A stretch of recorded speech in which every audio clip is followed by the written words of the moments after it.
Welcome to the One Year Bible, July 26. The Old Testament reading, 2 Chronicles chapter 17, verse 1 through chapter 18, verse 34. Then Jehoshaphat, Asa's son, became the next king. He strengthened Judah to stand against any attack from Israel. He stationed troops in all the fortified towns of Judah, and he assigned additional garrisons to the land of Judah and to the towns of Ephraim that his father Asa had captured. The Lord was with Jehoshaphat because he followed the example of his father's early years and did not worship the images of Baal. He sought his father's God and obeyed his commands instead of following the evil practices of the kingdom of Israel. So the Lord established Jehoshaphat's control over the kingdom of Judah. All the people of Judah brought gifts to Jehoshaphat, so he became very wealthy and highly esteemed. He was deeply committed to the ways of the Lord. He removed the pagan shrines and Asherah poles from Judah. In the 3rd year of his reign, Jehoshaphat sent his officials to teach in all the towns of Judah. These officials included Ben-Hail, Obadiah, Zechariah, Nethanel, and Micaiah. He sent Levites along with them, including Shemaiah, Nethaniah, Zebadiah, Asahel, Shemiramoth, Jehonathan, Adonijah, Tobijah, and Tob-Adonijah. He also sent out the priests Elishama and Jehoram. They took copies of the book of the law of the Lord and traveled around through all the towns of Judah, teaching the people. Then the fear of the Lord fell over all the surrounding kingdoms, so that none of them wanted to declare war on Jehoshaphat. Some of the Philistines brought him gifts and silver as tribute, and the Arabs brought 7,700 rams and 7,700 male goats. So Jehoshaphat became more and more powerful and built fortresses and storage cities throughout Judah. He stored numerous supplies in Judah's towns and stationed an army of seasoned troops at Jerusalem. His army was enrolled according to ancestral clans. From Judah, there were 300,000 troops organized in units of 1,000, under the command of Adnah. Next in command was Jehohanan, who commanded 280,000 troops. Next was Amasiah, son of Zikri, who volunteered for the Lord's service with 200,000 troops under his command. From Benjamin there were 200,000 troops equipped with bows and shields. They were under the command of Eliadah, a veteran soldier. Next in command was Jehozabad, who commanded 180,000 armed men. These were the troops stationed in Jerusalem to serve the king, besides those Jehoshaphat stationed in the fortified towns throughout Judah.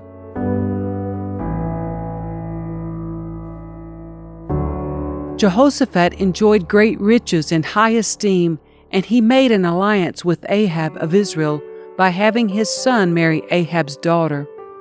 A few years later, he went to Samaria to visit Ahab, who prepared a great banquet for him and his officials. They butchered great numbers of sheep, goats, and cattle for the feast. Then Ahab enticed Jehoshaphat to join forces with him to recover Ramoth-Gilead. "Will you go with me to Ramoth-Gilead?" King Ahab of Israel asked King Jehoshaphat of Judah. Jehoshaphat replied, "Why, of course! You and I are as one, and my troops are your troops. We will certainly join you in battle." Then Jehoshaphat added, "But first let's find out what the Lord says." So the king of Israel summoned the prophets, 400 of them, and asked them, "Should we go to war against Ramoth-Gilead, or should I hold back?"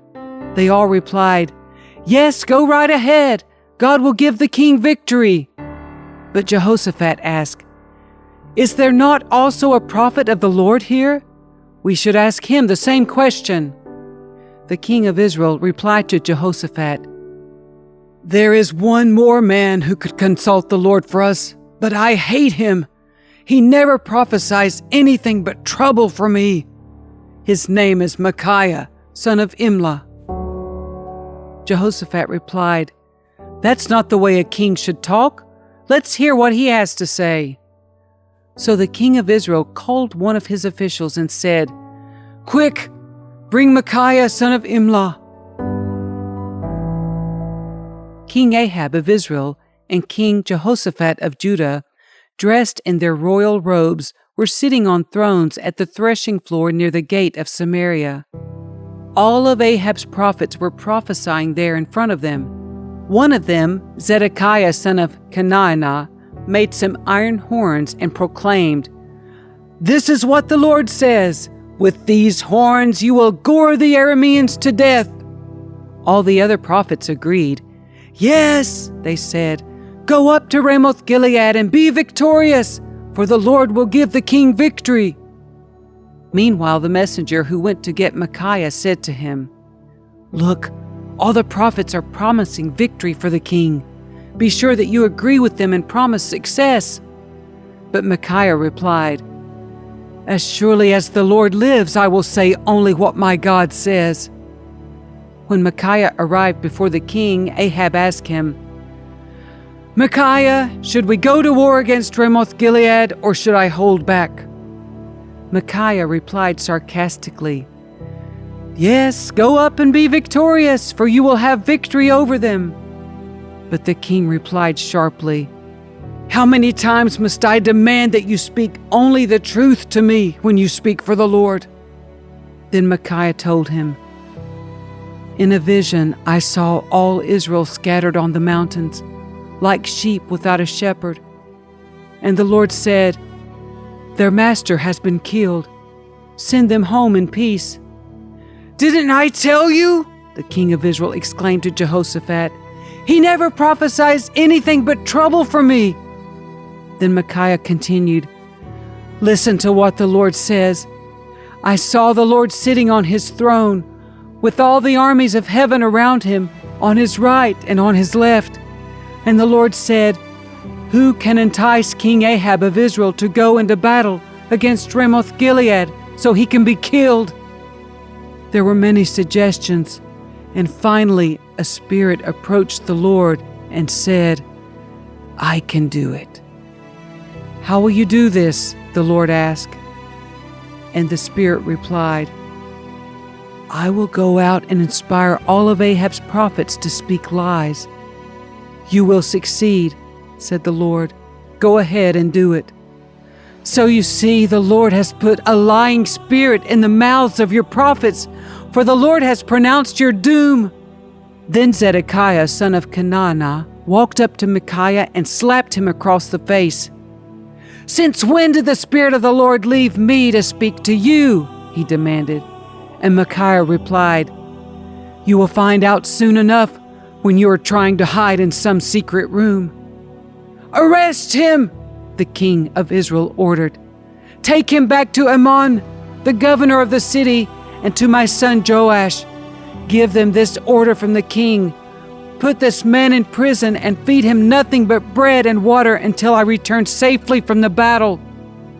But Micaiah replied, "If you return safely, it will mean that the Lord has not spoken through me." Then he added to those standing around, "Everyone mark my words."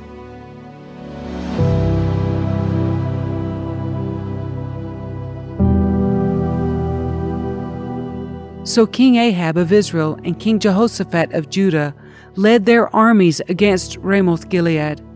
The king of Israel said to Jehoshaphat, "As we go into battle, I will disguise myself so no one will recognize me, but you wear your royal robes." So the king of Israel disguised himself, and they went into battle. Meanwhile, the king of Aram had issued these orders to his chariot commanders: "Attack only the king of Israel. Don't bother with anyone else." So when the Aramean chariot commanders saw Jehoshaphat in his royal robes, they went after him. "There is the king of Israel!" they shouted. But Jehoshaphat called out, and the Lord saved him. God helped him by turning the attackers away from him. As soon as the chariot commanders realized he was not the king of Israel, they stopped chasing him. An Aramean soldier, however, randomly shot an arrow at the Israelite troops and hit the king of Israel between the joints of his armor. "Turn the horses and get me out of here!" Ahab groaned to the driver of the chariot. I'm badly wounded." The battle raged all that day, and the king of Israel propped himself up in his chariot facing the Arameans. In the evening, just as the sun was setting, he died.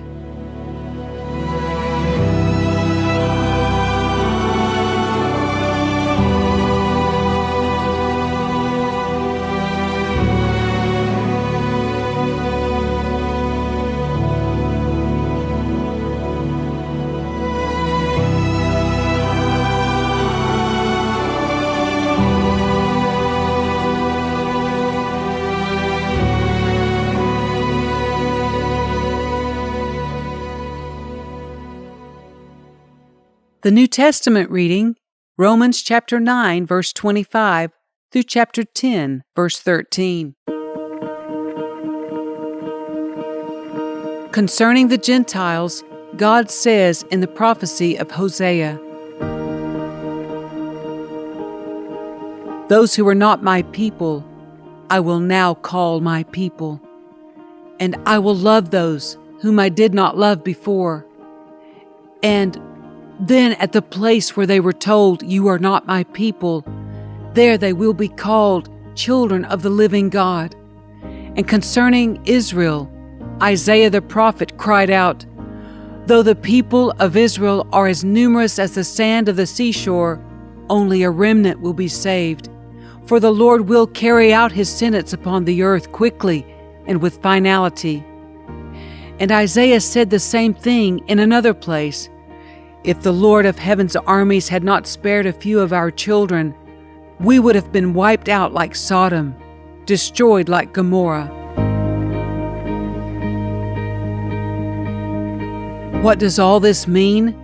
Even though the Gentiles were not trying to follow God's standards, they were made right with God, and it was by faith that this took place. But the people of Israel, who tried so hard to get right with God by keeping the law, never succeeded. Why not?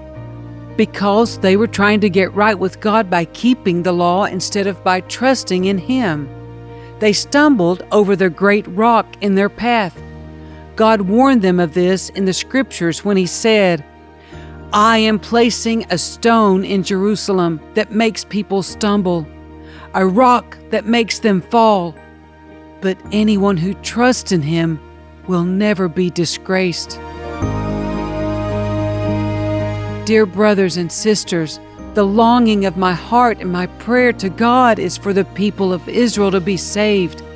I know what enthusiasm they have for God, but it is misdirected zeal, for they don't understand God's way of making people right with Himself.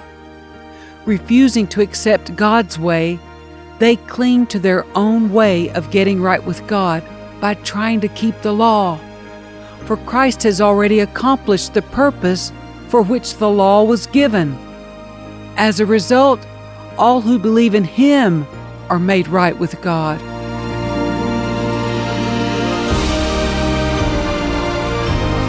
For Moses writes that the law's way of making a person right with God requires obedience to all of its commands. But faith's way of getting right with God says, don't say in your heart, "Who will go up to heaven to bring Christ down to earth?" And don't say, "Who will go down to the place of the dead to bring Christ back to life again?" In fact, it says, the message is very close at hand. It is on your lips and in your heart. And that message is the very message about faith that we preach. If you openly declare that Jesus is Lord and believe in your heart that God raised Him from the dead, you will be saved.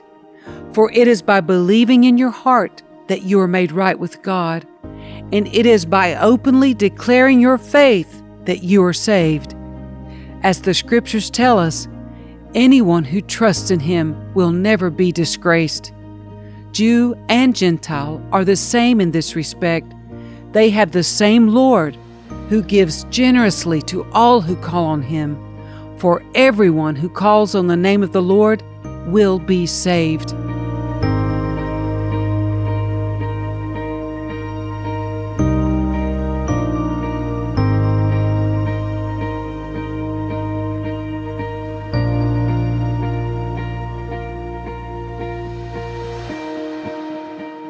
Psalm 20, verses 1 through 9. In times of trouble, may the Lord answer your cry. May the name of the God of Jacob keep you safe from all harm. May He send you help from His sanctuary and strengthen you from Jerusalem. May He remember all your gifts and look favorably on your burnt offerings. May He grant your heart's desires and make all your plans succeed. May we shout for joy when we hear of your victory and raise a victory banner in the name of our God. May the Lord answer all your prayers. Now I know that the Lord rescues His anointed king. He will answer him from His holy heaven and rescue him by His great power. Some nations boast of their chariots and horses, but we boast in the name of the Lord our God. Those nations will fall down and collapse, but we will rise up and stand firm. Give victory to our King, O Lord. Answer our cry for help.